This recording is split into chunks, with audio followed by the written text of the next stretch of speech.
Good morning students, there is me Sangeeta, your biology teacher, and today we are going to start a very new chapter, third, that is human reproduction. Today we will discuss some basic terms of human reproduction. So before going to important topic, we need to know some basic terminology about the human reproduction. तो आज कुछ important terms की बात करते हैं और just lecture के बाद आपको चैप्टर के important टॉपिक्स भी मिल जाएंगे. ओके बेटा, so let's start. The first thing is, what is the difference between sexual and asexual reproduction? This is quite basic thing, but this question is usually asked. Why? Because sexual reproduction give variations. Okay. Since in sexual reproduction there are two parents, one is male and another is female. Okay. They will form gametes. These gametes are diploid in nature. Then those gametes will fuse to form zygote. ठीक है, gametes जो है fuse करेंगे zygote बनाने के लिए, a diploid zygote. So the fusion of gametes is responsible for the formation of new characters. कुछ variations आती है. No two individuals are exactly similar. हम सब क्या होते हैं बेटा, हमारे characters जो है बिल्कुल similar होते हैं. We have two hands, two legs, one stomach. That is quite similar in all the organism of same species. But few characters are going to be different. कोई लंबा होता है, कोई छोटा होता है, तो अलग अलग तरीके के कैरेक्टर्स हमारी बॉडी में आते हैं. And these variations are due to sexual reproduction. Okay, but in case of asexual reproduction there is only single parent and that single parent will produce progeny which is exact alike the parent. तो यहाँ पर आपके जो sexual reproduction है यहाँ पर variations आने के चांसेस ज्यादा होते हैं. ओके, सो क्वेश्चन आता है what kind of reproduction induces variation. ठीक है, तो your answer should be sexual reproduction. बहुत बार पूछा गया, काफी इजी क्वेश्चन है और पूछा भी जाता है एग्जाम में. Now viviparous and oviparous, what are those terms? Viviparous means the organism that are used to give birth young ones. Okay, but in case of oviparous organism they used to lay eggs. जो egg ले करते हैं उन्हें हम oviparous कहेंगे, like birds. ठीक है, reptiles, और जो आपके यंग वंस को बर्थ करेंगे दीज आर विविपेरस. क्लियर बेटा? So humans and most of the mammals are viviparous except some of the mammals. Rest of the mammals are viviparous in nature, जो कि डायरेक्टली यंग वंस को birth देते हैं. Now let's come to the important terminology. The very first step is gametogenesis. Okay, now there are two word involve in this. First one is gameto, which simply means gamete, and genesis means generation of. So gametogenesis means generation of gamete or the formation of gamete or the production of gametes. And what are gametes here? Sperm in case of male and ovum in case of female. Okay, so gametes के बनने की जो पूरी process है that is known as gametogenesis. Okay बेटा, now insemination, it is the insertion of sperm. ठीक है, entry of sperm into the female genital tract. It is the insertion of sperm into the female genital tract. ठीक है, जो female genital tract होता है उसके अंदर स्पर्म की एंट्री की जाएगी and this is known as insemination. This is quite important. Okay, next implantation. Next आपका आता है बेटा इम्प्लांटेशन. ओके बेटा, देयर इज वन टर्म. जब आपके जो स्पर्म्स हैं फीमेल जेनेटल ट्रैक्ट के अंदर एंटर करेंगे तो वहां पर क्या होगी? फर्टिलाइजेशन. जो आपके गैमेटोजेनेसिस में गैमेट्स बने थे, ओके, वही गैमेट्स जो मेल गैमेट था, मेल गैमेट जो है आपका जो ओवम है फीमेल गैमेट, ये आपका स्टेशनरी होता है. ठीक है, मोशन नहीं करता है. तो मोशन कौन करेंगे, मूवमेंट कौन करते हैं? आपके मोटाइल कौन होंगे? Male gamete, sperm.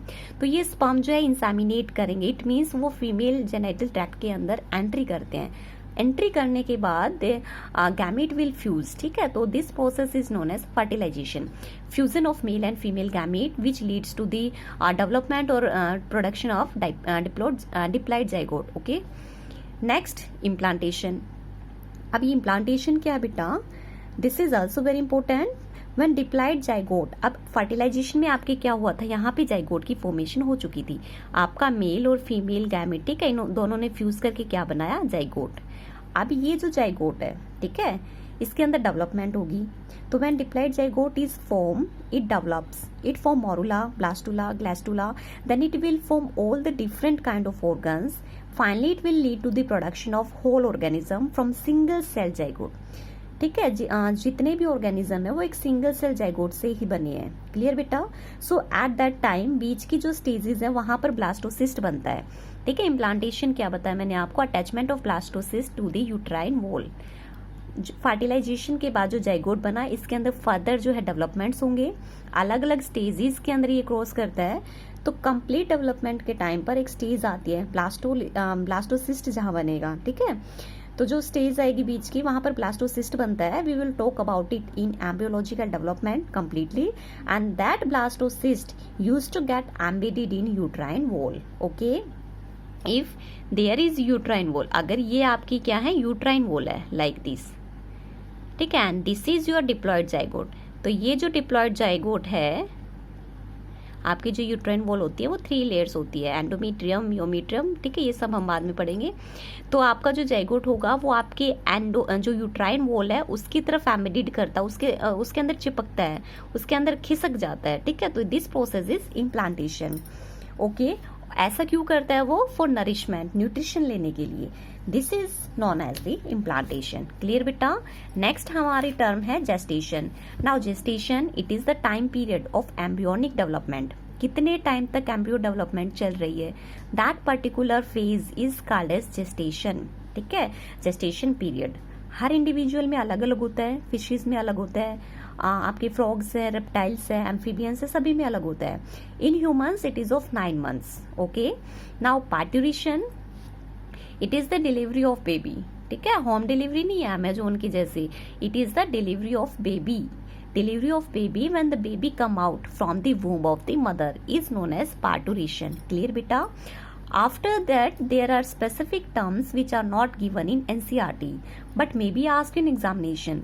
So let's talk about it. First one is capacitation. अब ये capacitation क्या है बेटा? अगर ये आपका स्पर्म है, ठीक है, if there is a sperm, ये आपके स्पर्म की हेड है, ये मिडल पीस है, ठीक है, और ये टेल है। तो इसके ऊपर जो है एक आउटर कवरिंग बनी होती है, स्पर्म्स के ऊपर एक आउटर कवरिंग होगी। So there are some receptors which are present in the sperm, but there is a membrane outside that. This is covering outside that, ठीक है। So in the female genital tract, that the capacitation of sperms does not occur in the male genital tract. क्या बताया बेटा मैंने आपको? कैप्सिटेशन क्या होता है? जो स्पर्म होगा मेल गैमेट, इसके ऊपर एक आउटर कवरिंग होती है, ठीक है। जब तक वो आउटर कवरिंग जो है ब्रेक नहीं की जाएगी, डिग्रेड नहीं की जाए, डिस्ट्रॉय नहीं होगी, तब तक स्पर्म के अंदर जो रिसेप्टर्स हैं वो ओवम को आइडेंटिफाई नहीं करेंगे। तो इस जो आउटर साइड जो है कवरिंग है, उसको डिग्रेड करने का जो प्रोसेस होगा वो फीमेल जेनाइटल ट्रैक्ट के अंदर होता है। तो कैप्सिटेशन क्या होगा? डिग्रेडेशन ऑफ आउटर कवरिंग, ठीक है, of sperms into the female genital tract. ये आपका कैप्सिटेशन है। फॉर एग्जाम्पल, ये आपके स्पर्म की क्या आउटर कवरिंग है, यहाँ पर कुछ रिसेप्टर्स प्रेजेंट होते हैं, ठीक है, और यहाँ एंजाइम्स है। तो ये एंजाइम्स क्या करेगा? Will act on this outer covering, ठीक है, इसके ऊपर रिएक्ट करेगा और इसको डिग्रेड करेगा। क्लियर? सो यहाँ देयर इज रिसेप्टर्स, ठीक है, और यहाँ हमारे एंजाइम्स है। तो this enzyme will act on the covering and degrade it so that the receptors will expose and then they easily identify the ovum and easily fertilise it. So this is the functional maturation inside the female genital tract. तो आपकी definition क्या हो जाएगी यहाँ पे? If the functional maturation of sperms lead inside the female genital tract, ये याद रखना बेटा, जो कैप्सिटेशन है वो फीमेल जेनेटल ट्रैक्ट में, स्पर्म्स के फीमेल जेनेटल ट्रैक्ट में जाने के बाद होता है, ठीक है। तो it is the functional maturation of sperms lead inside the female genital tract is known as capacitation and it take place in female genital tract, not in male. Clear? Now what is atresia? ठीक है, follicular एट्रेशिया। अब ये आपका एक natural process है। जब female का birth होता है उस टाइम में she is having a lot of follicular cells in the body which में फॉर्म एग्स, ठीक है, एग बना सकते हैं, but out of them only 400 और 500 फॉलिकल्स विल रिमेनिंग, ठीक है, बाकी सारे के सारे क्या है? डिस्ट्रॉय हो जाते हैं। So the destruction of follicular cells which will not lead to get converted into egg, ठीक है, जो फॉलिकुलर सेल्स डिस्ट्रॉय हो चुके हैं, जो आगे एग की फॉर्मेशन नहीं करेंगे, that destruction of follicles will known as follicular atresia. Okay, तो आपका जो फॉलिकुलर सेल्स हैं या फॉलिकल्स होंगे, उनका डिस्ट्रॉय होना, उनका डिस्ट्रक्शन होना, ताकि वो आगे चल के एग नहीं बनाए। अब ऐसा क्यों होता है? अगर ये फॉलिकल्स एग की फॉर्मेशन करने लग जाए तो there are thousands of eggs develop करेंगे, ठीक है, बट एक नेचुरल फिनोमिनन है, दैट इज मेनिस्ट्रुअल साइकिल, जिसके थ्रू हम पढ़ेंगे कि एवरी मंथ एक एग जो है डेवलप करेगा। Okay, so this is a natural process. Clear. यहाँ पर आपके जो फॉलिकल्स है वो डिस्ट्रॉय हो रहे हैं। The destruction of follicles will known as follicular atresia. Okay बेटा, very specific term. Now in case of male there is a disease known as cryptorchidism. ठीक है, मेल के अंदर एक डिजीज होती है। We know very well that testis are present in a sac like scrotum. जो testis होती है वो स्क्रोटम के अंदर प्रेजेंट होती है लाइक दिस।